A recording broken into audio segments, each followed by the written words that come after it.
नमस्कार पत्रकार मित्रों,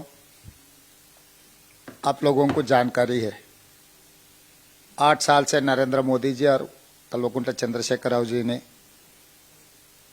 21 साथ में राष्ट्रीय सरकार और प्रदेश सरकार चलाते गए। नोटबंदी, ट्रिपल तलाक, 377, president election, vice president election, what not, सब सारे साथ में थे। जुड़वा बाई जैसा सिक्का है, हेड एंड टेल जैसे दोनों मिलकर प्रदेश और राष्ट्रीय सरकार चलाए। आज जो एंटी इनकम्बेंसी तेलंगाना प्रदेश सरकार के खिलाफ नरेंद्र मोदी और केसीआर दोनों मिलकर कैसे लोगों को उल्लू बना के सरकार चलाने के लिए कोशिश कर रहा है, तमाम जानकारी है तेलंगाना जनता में। इसीलिए तेलंगाना जनता केसीआर सरकार को हटाने का मन बना लिए। लोग उनके खिलाफ बोलना लग गए। हम लोग जितना भी भारत जोड़ो, वहां पर निरुद्योग घर्षणा, जो भी हम कार्यक्रम लिए वो अच्छा सक्सेस हो रहा था। साथ साथ जैसा दिल्ली में गोदी मीडिया है, वहां पर सब सारे मीडिया को केसीआर ने खुद ने खरीदा है। पॉलिटिकल पार्टी ओन्ड मीडिया इन तेलंगाना, जो भी इलेक्ट्रॉनिक एंड प्रिंट मीडिया सब सारे केसीआर परिवार ने खरीद के रखा है। इसीलिए Congress party we are using social media as a platform.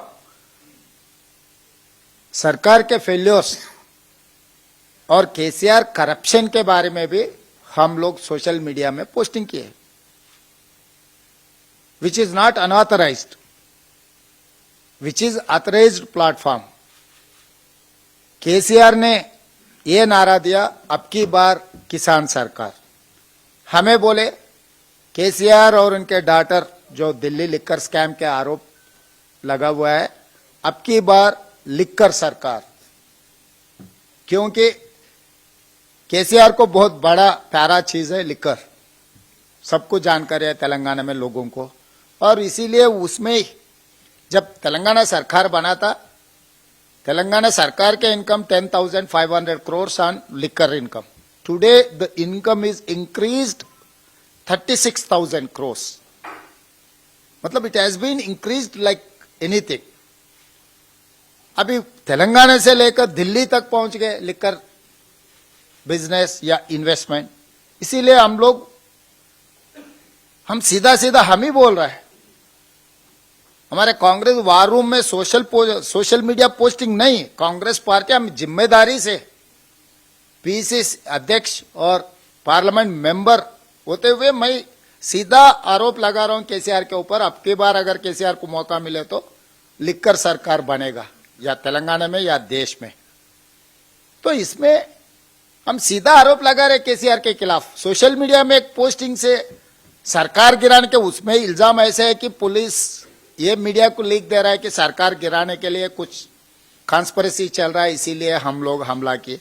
अरे भाई, आप अगर हमला करना है, अरेस्ट करना है, कुछ भी ड्यू प्रोसेस प्रोसीजर तो फॉलो करो। पहले आपको कंप्लेंट मिलना, किसने कंप्लेंट दिया, कंप्लेंट के बाद आप एफआईआर बनाना। एफआईआर नहीं बनाए, एफआईआर के बाद आप नोटिस देना, उसके बाद सर्च वारंट लेकर ऑफिस में घुसना कांग्रेस वार रूम में, बिना कोई प्रोसीजर, रात के टाइम पे, where there are girls are working. तो सीधा सीधा 200 पुलिस लोग मफ्ती ड्रेस में, अगर ड्रेस में रहा तो हम जानकारी कर सकते हैं ये police, without dress they entered into the Congress war room. वहां पर हमारे farmer minister, farmer MPs, Congress नेतागण वहां पर गए, सबको पुलिस ने उठाए। तो ये बीआरएस का मतलब, पहले सुनता था हम लोग बिहार में लोग को उठा के लेकर जाते, तो बीआरएस का मतलब बिहार राष्ट्र समिति बनाना चाह रहे तेलंगाना में, हमें तो पता नहीं। ये तरीका हर केस कांग्रेस पार्टी और कार्यकर्ता बर्दाश्त नहीं करेगा। केसीआर हरकत, अगर नरेंद्र मोदी का मॉडल तेलंगाना में इस्तेमाल करने के लिए, क्योंकि नरेंद्र मोदी का मॉडल है आइस। आइस का मतलब income tax, CBI, ED, nice, narcotics, income tax, CBI and ED. ये आइस वाला नैस वाला मामला तेलंगाना में नहीं चलेगा। इसीलिए हम लोग सीधा सीधा केसीआर को, जो पीआरएस ऑफिस अभी दिल्ली में आज शुरू किए, मेरा अच्छा मित्र अखिलेश यादव और कुमारस्वामी, ये सब सारे लोग भी हाजिर हुए। मैं उन लोगों से भी गुजारिश है, आपके साथी क्या कर रहे हैं जानकारी करो। अपना दोस्त भी खराब निकले, हम भी, हमारे ऊपर भी उसका अक्सर गिरेगा। अखिलेश यादव जी और कुमारस्वामी जी, आप जिससे साथ जोड़ना चाह रहे हैं वो आदमी ठीक नहीं है, खराब है, वो लिक्कर वाला है, दारू वाला है और करप्ट भी है, बहुत सारे चार्जेस है। ऐसे आदमी से जोड़ने से कुछ होने वाले नहीं है। ऐसे आदमी से जोड़ो मत, उनके खिलाफ लड़ना है। कांग्रेस पार्टी ये मुद्दा को हम इवन एडजर्नमेंट मोशन दिए पार्लियामेंट में, और कमिश्नरेट, वहां पर जो कमिश्नरेट के सामने हम डिमॉन्स्ट्रेट किए और मंडल लेवल पे भी एजिटेशन किए। अगर हमारे बंदों को, जो 5 लोगों को उठाकर लेकर गए ऑफिस से, अभी तक अरेस्ट दिखाए नहीं, वो लोग कहाँ है पता नहीं। हेबियस कॉर्पस भी हम लोग तेलंगाना हाईकोर्ट में फाइल किए। आगे इनका अगर सरकार सही तरीका से due process and procedure follow नहीं किए तो तेलंगाना कांग्रेस ने ये मुद्दा को यहाँ पर छोड़ने वाले नहीं है। आगे मैदान में सड़क पे जाएंगे, संसद से लेकर सड़क तक हम लोग केसीआर के खिलाफ लड़ेंगे। आपका भी साथ देना है, क्योंकि ये मुद्दा कोई किसी के प्राइवेट ऑफिस के ऊपर हमला नहीं है, कांग्रेस वार रूम के ऊपर हमला है। प्रिंसिपल अपोजिशन पार्टी, जहां पर ऑपरेशन चल रहा है भारत जोड़ो का, जहां पर ऑपरेशन चल रहा है कर्नाटक चुनाव, जहां पर ऑपरेशन चल रहा है तेलंगाना के बारे में, जो डाटा चोरी किए, ये कोई मामूली बात नहीं है। सोशल मीडिया में एक पोस्ट किए तो केस बनाओ, चाहे तो कुछ सेक्शन कुछ अट्रैक्ट हुए तो आप अरेस्ट करो, मगर 50 कंप्यूटर उठाना, डाटा चोरी करना, हाफिज के ऊपर आधे रात को हमला करना, ये ठीक नहीं है। हम लोग इसको जैसा मुंह तोड़ जवाब देना है, हमें पता है केसीआर साहब को मुंह तोड़ जवाब देंगे। आपके सवाल। अभी आपने कहा कि 5 दिनों से अब तक कोई एफआईआर उन्होंने दर्ज नहीं की, अब तक कोई कार्रवाई उन्होंने नहीं की है, और आप कह रहे हैं कि सत्र तक इस मामले को उठाएंगे। सत्र चल रहा है, तो क्या इस पूरे मामले को लेकर लोकसभा में उठाएंगे, जो लोकसभा सांसद है? यस, आज हमारे मानिकम ठाकुर जी, मेरे colleague MP and in-charge of Telangana, moved an adjournment motion. Speaker साहब ने अलाउ नहीं किए, क्योंकि उनका जोड़ी है ना, उनको दिक्कत होगा। उनका जुड़वा भाई के खिलाफ कुछ भी आए, भारतीय जनता पार्टी सरकार मौका नहीं देगा। हम दूसरा प्लेटफॉर्म में उठाएंगे, या 0 आवर या अदर कुछ अपॉर्चुनिटी मिले बराबर, ये मुद्दों को हम पार्लियामेंट में उठाएंगे।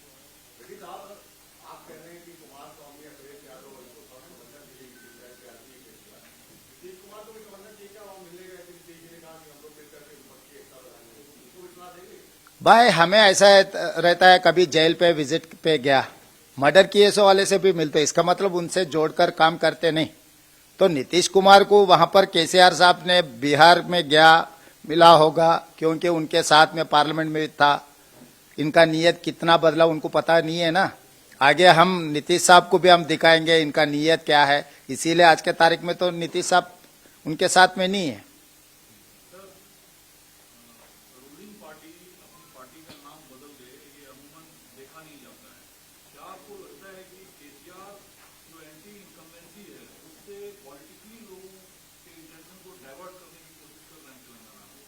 उनका तो सेंटिमेंटल वैल्यू है, मतलब तेलंगाना के नाम मिटाना चाह रहा है। जो नाम से वो कुर्सी में बैठा है, उनका पर्पस सर्व हो गया। आगे उनसे कोई तेलंगाना शब्द से उनको कोई फायदा होने वाला नहीं है, या बिजनेस या पॉलिटिकली।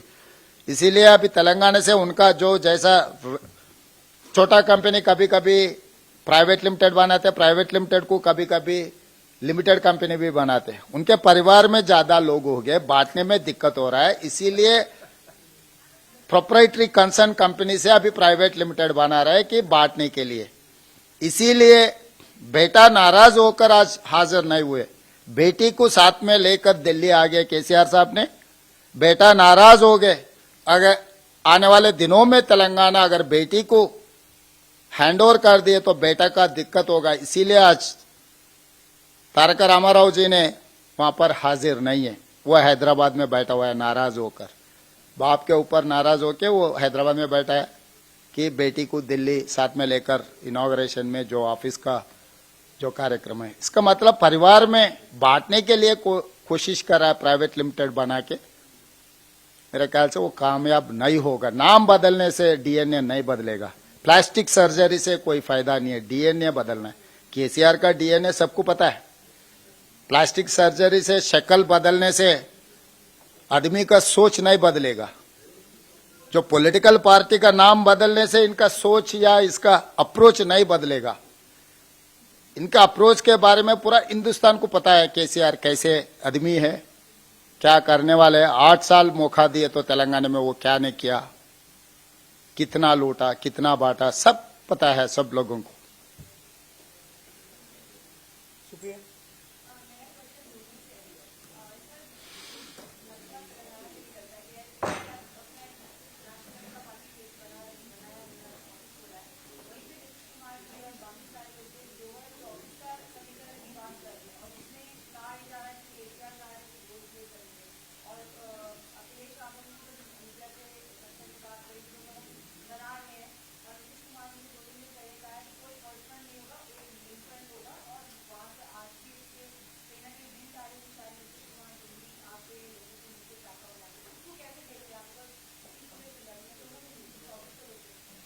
मैं ये कहना चाहता हूं, हर आदमी अपने अपने तरीका से सोचेगा।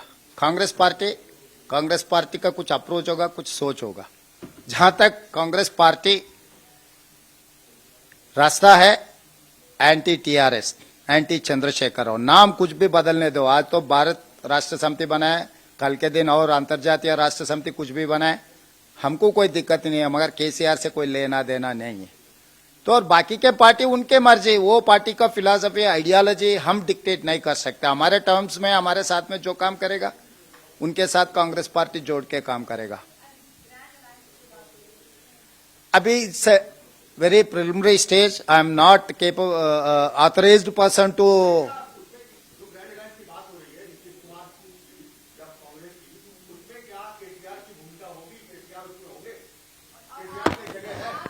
आप लोगों ने हमसे ज्यादा सावन देखे हैं, रुक जाइए। अभी इतना जल्दबाजी क्यों करते हो विक्रांत जी? अभी कई बातें आएंगी, कई फॉर्मुलेशंस आएंगी। मोदी जी भी कुछ लोगों को सलाह दे देते हैं।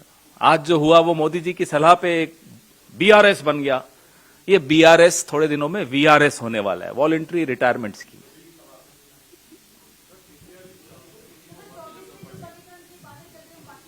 समीकरण तो अभी कई बनेंगे बिगड़ेंगे, वो अपन बात करते रहेंगे। लेकिन आज जो बीआरएस बना है उसका नामकरण इस मंच से हमने किया है, वो वीआरएस होने वाला है, केसीआर साहब का भी, उनकी पार्टी का भी। अब देखिए, रोल मॉडल तो वही दिखते हैं। मैंने आपको बताया आज उनका पहने का टोपी, ऑफिस में काउबॉय टोपी, ये तो मोदी जी को उनसे सीखना चाहिए। मोदी जी ऑफिस में तो शायद नहीं पहनते होंगे। फिर अगर मोदी जी पर हम आरोप बार बार लगाते हैं और सही लगाते हैं कि वो एजेंसीज का दुरुपयोग करते हैं, सीबीआई, ईडी, इनकम टैक्स, वही काम केसीआर तेलंगाना में करते हैं, पुलिस, साइबर पुलिस और एसीबी। तो देखिए आप, बिल्कुल बराबरी, कंपटीशन चल रही है या जुगलबंदी चल रही है, ये हम नहीं जानते, ये आप लोग ज्यादा अच्छी तरह जानते होंगे।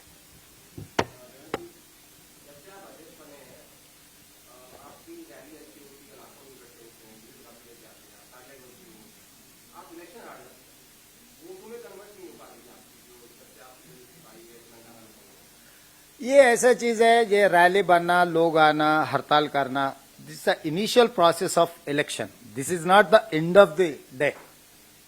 क्योंकि पहले सरकार के खिलाफ जो माहौल बनाने का काम है, जब जनरल इलेक्शन आएगा तब कौन सी सरकार बनाने का लोग मन बनेगा। बाय इलेक्शन कभी भी होता है एक मुद्दे पे, कोई आदमी मर गए तो, नहीं तो कोई रिजाइन किए तो। It is very similar in 2001। I wanted to quote on record, in 2001 KCR साहब ने जब एमएलए था, डिप्टी स्पीकर था, रिजाइन किए सिद्दीपेट से। तब Rajasekhar Reddy ji was leader of opposition, CLP leader था। वो चुनाव में केसीआर साहब ने जीत गए,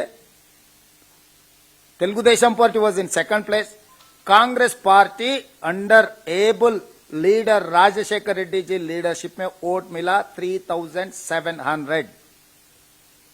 In 2001 Siddipet Assembly constituency, we have got only 3,700 votes in Siddipet by-election. 2004 में हमारा 250 सीट जीतकर हमारा कांग्रेस परिवार ने सरकार बनाया. तेलंगाना में हमेशा ऐसा आदत है. इवन 2017-18 आंध्र प्रदेश में Nandyal Telugu Desam party 30,000 plus majority से जीता हुआ है. मगर 2019 जनरल इलेक्शन में Jagan Mohan Reddy out of 175 151 seats जीतकर सरकार बनाए. कभी बाय इलेक्शन जनरल इलेक्शन के ऊपर कोई रिफ्लेक्शन नहीं है तेलुगु स्पीकिंग स्टेट्स में. नॉर्थ इंडिया में क्या होता मुझे पता नहीं, मगर वहां पर जो आदमी मरे या कोई आदमी रिजाइन किए वो मामले पे बाय इलेक्शन चल रहा है. तो जो लोग आ रहा है, मीटिंग सक्सेस हो रहा है, initial process, initial stage of Congress party programmes.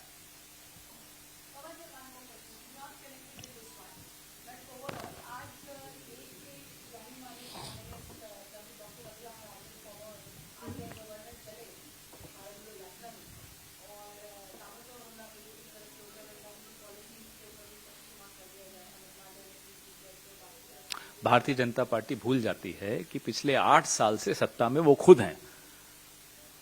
8 साल की अपनी गलतियां, नोटबंदी क्या रघुराम राजन जी की सलाह से दी थी? 2000 का नोट मोदी जी लाए, छोटा मोदी सुशील मोदी कहता है कि 2000 से तो ब्लैक मनी आ रही है. ये क्या रघुराम राजन जी की सलाह पे था? आज तो रघुराम राजन जी आए हैं. थोड़े दिन पहले कर्नाटक में रामदास जी आए थे. कई लोग आना चाहते हैं भारत जोड़ो यात्रा में, अलग अलग क्षेत्रों के लोग, फिल्म इंडस्ट्री के लोग, माफ कीजिएगा वरिष्ठ पत्रकार भी हिम्मत जुटाने की कोशिश कर रहे हैं कि साहब हम नॉट एज जर्नलिस्ट, हम साथ में चलना चाहते हैं. आपके अपने बॉसेस कई लोग आना चाहते हैं, स्पोर्ट्समैन आना चाहते हैं, लेखक आना चाहते हैं. धीरे धीरे सबकी हिम्मत भी आ रही है बाकी लोगों की कि वो आए. आज रघुराम राजन पर जो हमला बोल रहे हैं वो पहले अपने गिरेबान में झांक के देखें कि 8 साल में उन्होंने इस देश की अर्थव्यवस्था को कहां से कहां तक पहुंचा दिया.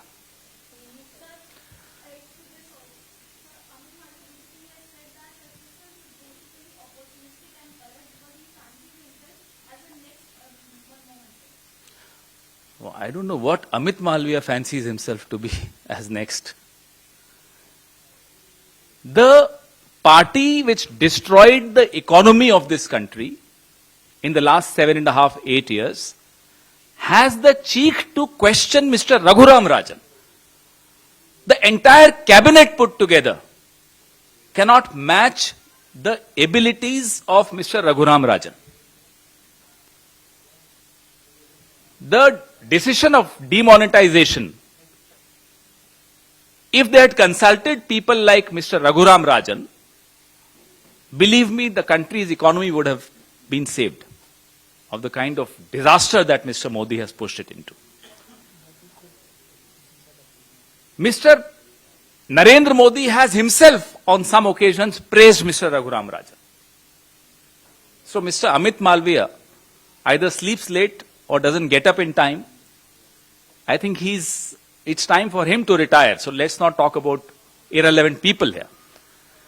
Fact of the matter is, a lot of people from different sections of the society want to join the Bharat Jodo Yatra and strengthen the Bharat Jodo Yatra. Whether it's from the film industry, whether it's from the media fraternity, they want to come not as journalists because their owners may not allow them to come as journalists. But they want to still walk with Rahul Gandhi and strengthen the Bharat Jodo Yatra. Writers want to come. Different sections of the society, as I said, want to join hands with Rahul Gandhi and the Congress party and strengthen Bharat Jodo Yatra. Bharat जोड़ो यात्रा कई राज्यों से जा रही, कहीं से नहीं जा रही. आपका राज्य उसमें शामिल था, वहां पर राहुल गांधी चले. ऐसे तो आप लोग कहते हैं कि इसका असर हो रहा है, बट कोई सर्वे स्पेसिफिक या कोई कंसोलिडेटेड आपने अपडेट लिया है या फीडबैक लिया है अपने काडर से भारत जोड़ो यात्रा का आपके राज्य में चुनावी संदर्भ? हमारे आपने ऐसा सवाल पूछा जो इसके बारे में मुझसे आपके बाद में अकेले में आपसे मुझे कुछ पूछताछ भी करनी होगी। भारतीय जनता पार्टी एक सर्वे करवा रही है। भारत जोड़ो यात्रा किसी राज्य में घुसती है तब क्या सेंटिमेंट है, जब उस राज्य में चल रही होती है तब क्या सेंटिमेंट है, और जब निकल जाती है तब क्या सेंटिमेंट होता है।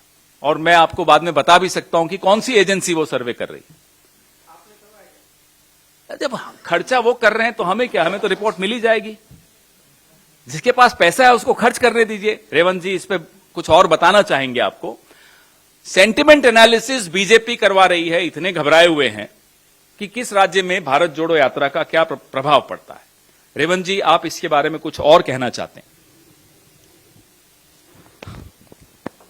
इसके बारे में कांग्रेस पार्टी से जानकारी करने से पहले राहुल जी का साउथ इंडिया में कन्याकुमारी से लेकर तेलंगाना से पार नवंबर 8 को किया था। 4 प्रदेशों में, 5 प्रदेश, तमिलनाडु, कर्नाटका, केरला, आंध्र प्रदेश एंड तेलंगाना, ये 8 तारीख को, नवंबर 8 तारीख को खत्म हो गए। नवंबर 11 और 12 तारीख में नरेंद्र मोदी जी गुजरात चुनाव छोड़कर, हिमाचल प्रदेश चुनाव छोड़कर, दिल्ली म्युनिसिपल इलेक्शन चुनाव छोड़कर आया था तमिलनाडु, आंध्र प्रदेश, तेलंगाना, कर्नाटका। किस लिए? अगर भारत जोड़ो का अक्सर साउथ इंडिया में नहीं होता तो चुनाव छोड़कर नरेंद्र मोदी जी ने 2 दिन लगातार आंध्र प्रदेश एंड तेलंगाना, तमिलनाडु एंड कर्नाटका में पर्यटन किया। इसका मतलब नरेंद्र मोदी जी को पता है भारत जोड़ो में क्या हो रहा है, हिंदुस्तान को जोड़ने के लिए यह पदयात्रा कितना कामयाब हुआ है।